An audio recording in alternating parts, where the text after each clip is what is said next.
Hey guys and a very warm welcome back to my channel. तो आज की इस वीडियो से हम लोग एक नया यूनिट स्टार्ट करने वाले हैं जिसका नाम है इम्यूनोलॉजी। और इम्यूनोलॉजी एक बहुत ही इंटरेस्टिंग यूनिट है, बस थोड़ा सा लेंदी यूनिट है, तो हम लोगों को थोड़ी वीडियोस लगेंगी इसको पूरा कवर करने में।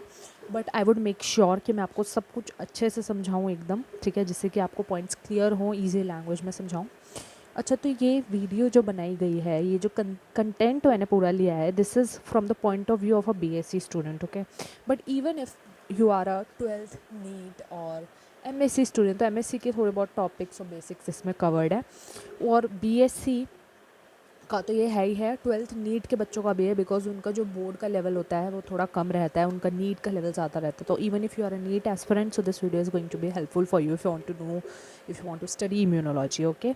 सो now let us begin without any further delay. अब इम्यूनोलॉजी क्या होता है? Immunology is basically a study of immune system, okay. हमारी बॉडी में एक इम्यून सिस्टम होता है, हम सबको पता है, ठीक है।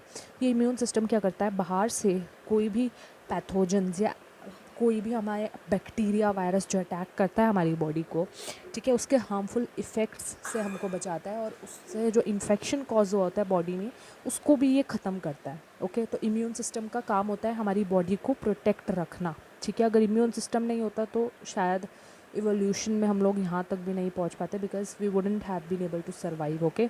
तो ये हमारे इम्यून सिस्टम इतना डेवलप था, इसीलिए हम लोग सर्वाइव कर पाए, हम डिजीज़ेस को लड़ पाए। और जैसे जैसे साइंस में एडवांसमेंट हो रही है, तो ऑफकोर्स ये बात है, हम लोगों का सर्वाइवल रेट बढ़ता जा रहा है, ठीक है।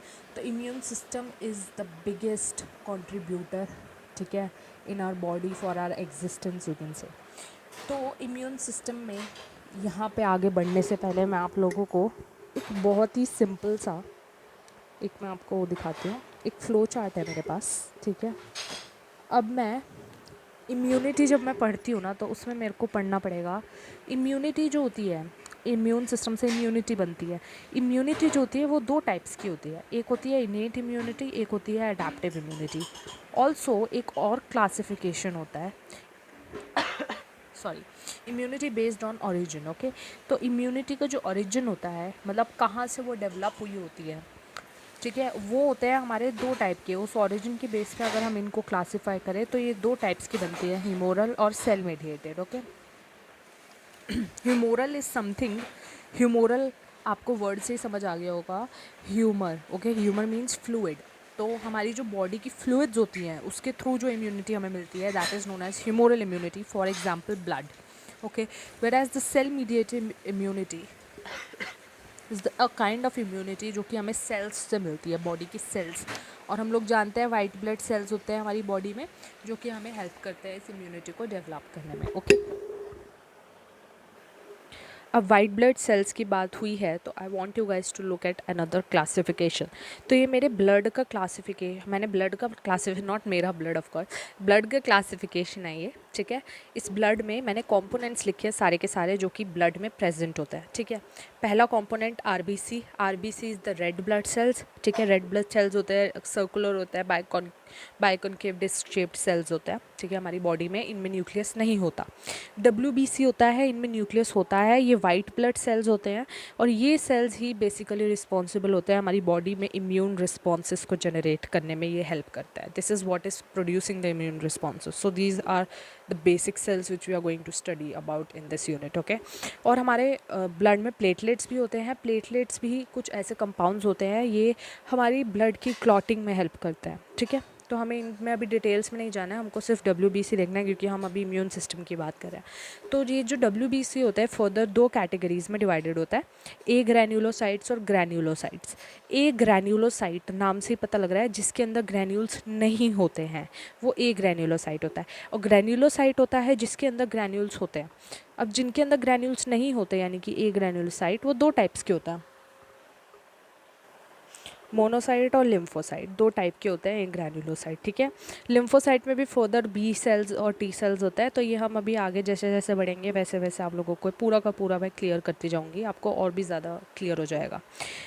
ग्रैन्युलोसाइट्स वो होते हैं जिनके अंदर ग्रैन्यूल्स होता है। इसमें थ्री काइंड्स ऑफ डब्ल्यूबीसी आते हैं, eosinophil, basophil and neutrophil. Eosinophil वो सेल्स होते हैं जिन पे हम अगर स्टेन करता है तो वो एसिडिक स्टेन को एक्वायर करता है, ईओसिन ईओसिन स्टेन को एक्वायर करता है, इसलिए ईओसिनोफिल होता है। बेसोफिल होता है जो बेसिक स्टेन को एक्वायर करता है, और न्यूट्रोफिल होता है जो दोनों स्टेन्स को एक्वायर करता है। ठीक है, हम ये हमारी बेसिक क्लासिफिकेशन है सेल के कंपोनेंट्स की। Now let us move back to our first page. तो हम यहाँ पे आते हैं। सबसे पहले मैंने आपको जो क्लासिफिकेशन अभी थोड़ा देर पहले बताई थी, इनेट और अडेप्टिव इम्यूनिटी। अडेप्टिव या acquired, both the names are there. Okay, दोनों का एक ही मतलब है, प्लीज़ कंफ्यूज मत होना। इनेट इम्यूनिटी, एक्वायर्ड इम्यूनिटी, अगर मैं इनको एक शब्द में डिफरेंशिएट करना चाहूँ तो वो ये है कि इनेट इम्यूनिटी जो होता है, this is present in our body since our birth.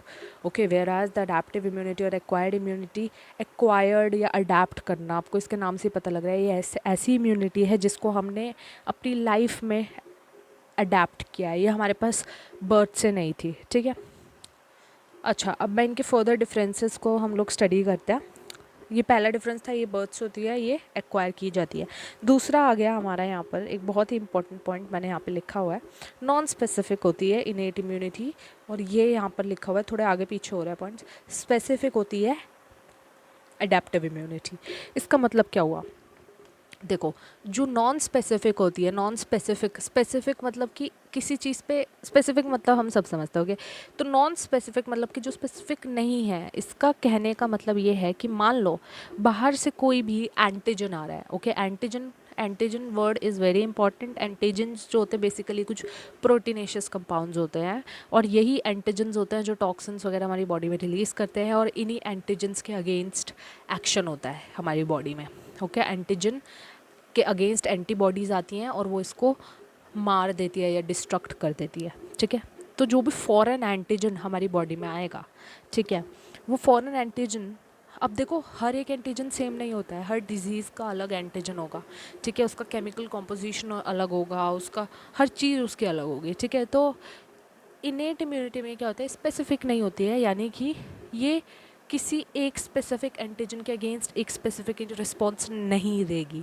इसका सेम रिस्पॉन्स रहेगा, कोई भी एंटीजन आ जाए, कोई भी डिजीज़ आ जाए, ये सेम ही रिस्पॉन्स करेगी। ठीक है, ये रिस्पॉन्स कैसे देती है, PRR के बेसिस पे, पैटर्न रिकॉग्निशन रिसेप्टर के बेसिस पे। ठीक है, जो एंटीजन्स होते हैं उनके ऊपर ना ऐसे ऐसे रिसेप्टर्स लगे होते हैं। ठीक है, तो ये रिसेप्टर्स जो होता है उनको ये रिकॉग्नाइज़ करेगी। ठीक है, उनका कॉमन केमिकल स्ट्रक्चर जो होता है उसको रिकॉग्नाइज़ करेगी। ठीक है, ऑर्गेनिज्म का केमिकल स्ट्रक्चर हो गया, उनकी ऑर्गेनाइजेशन कैसे है उस चीज़ को, और उनके पैटर्न को, मतलब पैटर्न किसका उनका जो बाहर का पैटर्न होता है रिसेप्टर्स का, उसको रिकॉग्नाइज़ करेगी। और फिर जैसे उसको पता लगेगा अच्छा ये कोई पैटर्न आ रहा है या कुछ भी आ रहा है, तो वो सेम ही रिस्पॉन्स दे देगी। ठीक है, जो भी उसको केमिकल्स रिलीज़ करना है, जो भी रिलीज़ करना है वो हम आगे पढ़ेंगे।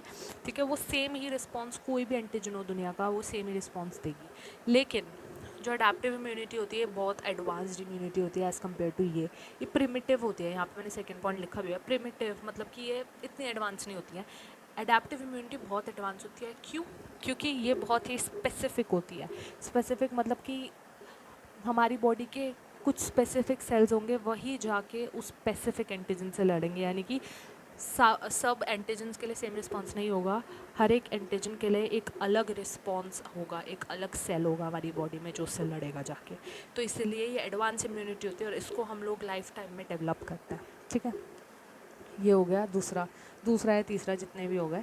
ठीक है, अच्छा, अब हमारा अगला पॉइंट है कि अडेप्टिव इम्यूनिटी जो होती है वो बी और टी सेल्स के थ्रू आती है। ये आपको अभी आगे और अच्छे से समझ में आएगा जब मैं आगे वीडियोस में और पढ़ाऊँगी आपको कि कैसे वर्क करती है ये। ठीक है, अडेप्टिव इम्यूनिटी कैसे लड़ाई करती है, पूरा एक वीडियो बनेगा उसके ऊपर, ताकि आप लोगों को बेसिक्स क्लियर हो जाए। बेसिक क्लियर हो जाएंगे ना तो आप लोग आगे की चीज़ें आपके लिए बहुत ईजी पीजी हो जाएंगी। ठीक है, तो ये बेसिक के लिए मैं आप लोगों को एक पूरा एक डेडिकेटेड वीडियो होगा कि एक्वायर्ड इम्यूनिटी किस तरीके से वर्क करती है। ठीक है, तो ये हो गया, बी और टी सेल्स आते हैं, वो सब लड़ते हैं, वो सब अडेप्टिव इम्यूनिटी में होता है। इसमें भी कुछ सेल्स होते हैं, हम उनको आगे पढ़ेंगे। ठीक है, तो वो चीज़ आप अभी रहने दीजिए। दोनों केस में आपका फेगोसाइटोसिस हो जाता है। ठीक है, लेकिन जो आपकी इनेट इम्यूनिटी होती है ये बहुत, अब जिसे कहते हैं ज़्यादा इफेक्टिव नहीं होती है, वेराज जो आपकी अडेप्टिव इम्यूनिटी होती है ना बहुत इफेक्टिव होती है। ठीक है, तो यानी कि इसका जो अडेप्टिव इम्यूनिटी का जो रिस्पॉन्स होता है बहुत ही इफेक्टिव होता है। ठीक है, किलिंग में ये इतना इफेक्टिव नहीं रहता है। तो ये सेकेंडरी होता है, सेकेंडरी रिस्पॉन्स होता है ये, और it is more comprehensive line of response, ज़्यादा इफेक्टिव होता है। ये प्राइमरी रिस्पॉन्स होता है, ज़्यादा इफेक्टिव नहीं होता, ठीक है। अब जो हमारा अडेप्टिव इम्यूनिटी और इनेट इम्यूनिटी है, ये आपस में कैसे कम्युनिकेट करती है एक दूसरे से?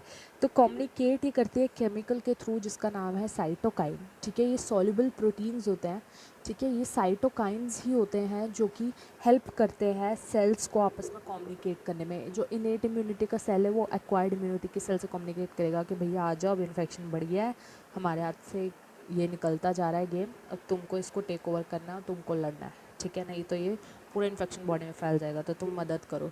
तो मदद के लिए जो सिग्नल्स जाते हैं वो साइटोकाइंस की हेल्प से जाते हैं। तो साइटोकाइन क्या होता है? साइटोकाइन एक प्रोटीनेशियस सॉल्युबल प्रोटीन कंपाउंड हो गया।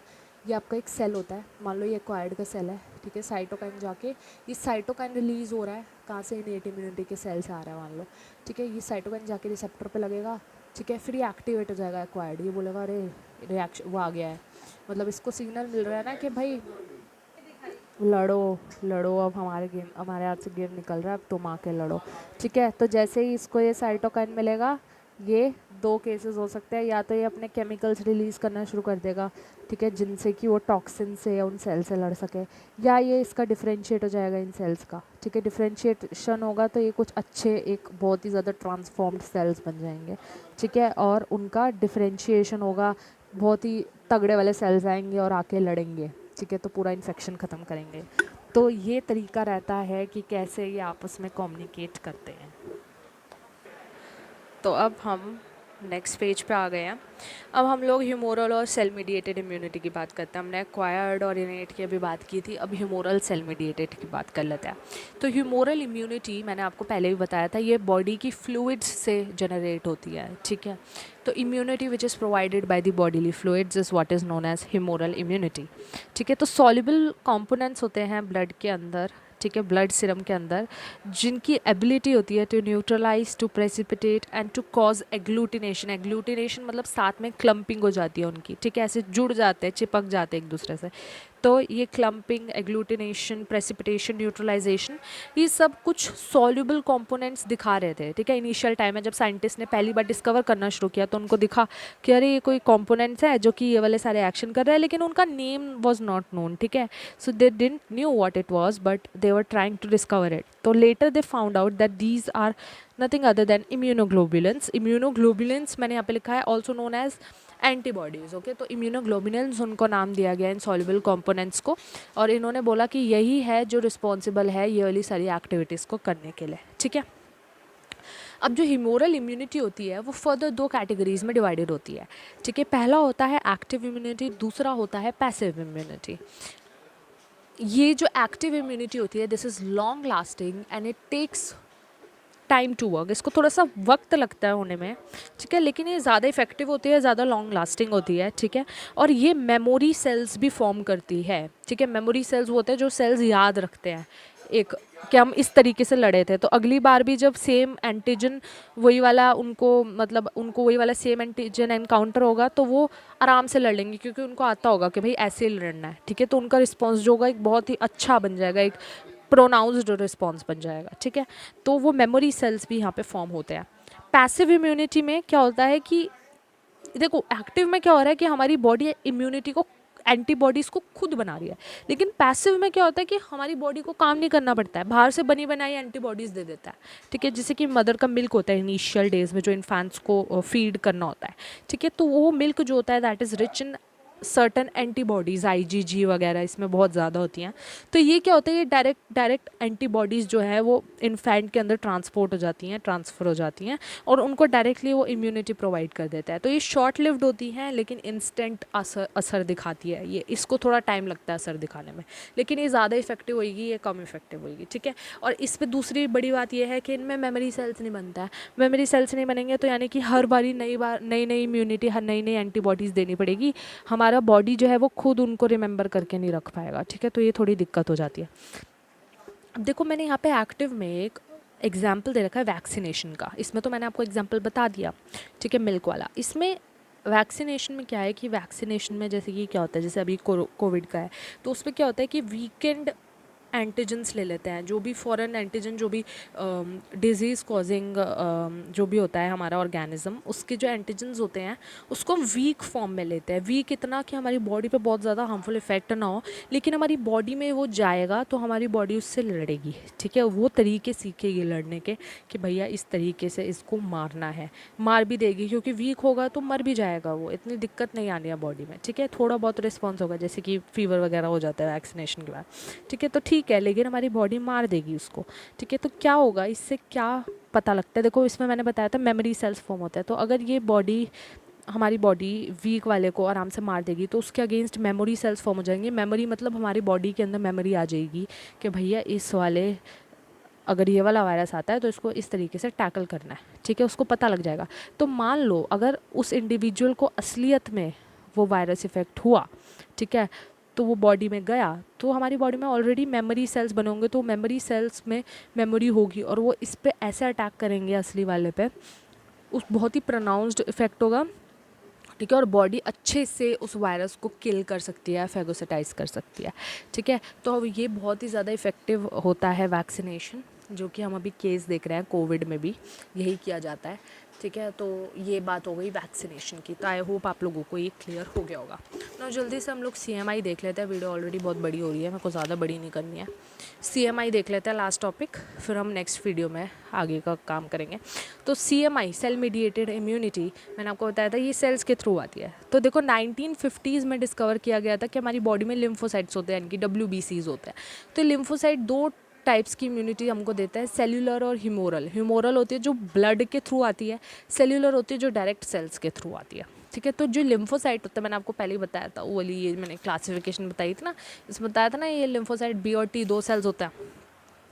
तो ये B और T दो टाइप के लिम्फोसाइट्स होते हैं, ठीक है। अब इनका नाम ये T और B क्यों पड़ा, T इसलिए पड़ा, देखो सबसे पहली बात तो ये है कि B लिम्फोसाइट हो के T लिम्फोसाइट हो, दोनों के दोनों ओरिजिनेट कहाँ से होता है, थाइमस से ही होते हैं, ठीक है। हमारी बॉडी में जो थाइमस ग्लैंड होता है, उस ग्लैंड से डायरेक्टली ओरिजिनेट होते हैं दोनों सेल्स, लेकिन इनका नाम अलग अलग इसलिए पड़ा है क्योंकि इनका मैच्योरेशन अलग अलग साइट पे होता है।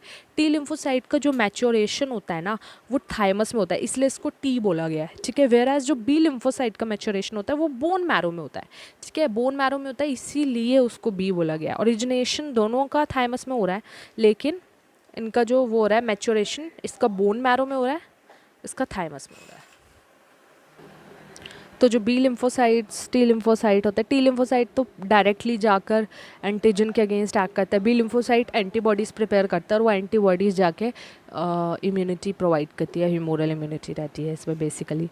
तो देखो B सेल्स और T सेल्स का मैं आपको बता देती हूँ किस तरीके से वो डिफ्रेंशिएट होता है। डिफ्रेंशिएट मतलब कि जब एक्टिवेशन का केस हो रहा है, एक्टिवेशन यानी कि जब हमारी बॉडी में वायरस आ रहा है तब वो एक्टिवेट होता है कि भैया काम करने का टाइम आ गया, एक्टिवेट हो जाओ। तो उनका जब एक्टिवेशन या डिफरेंशिएशन होता है तो जो B सेल्स होते हैं वो प्लाज्मा सेल और मेमोरी B सेल्स बनाते हैं।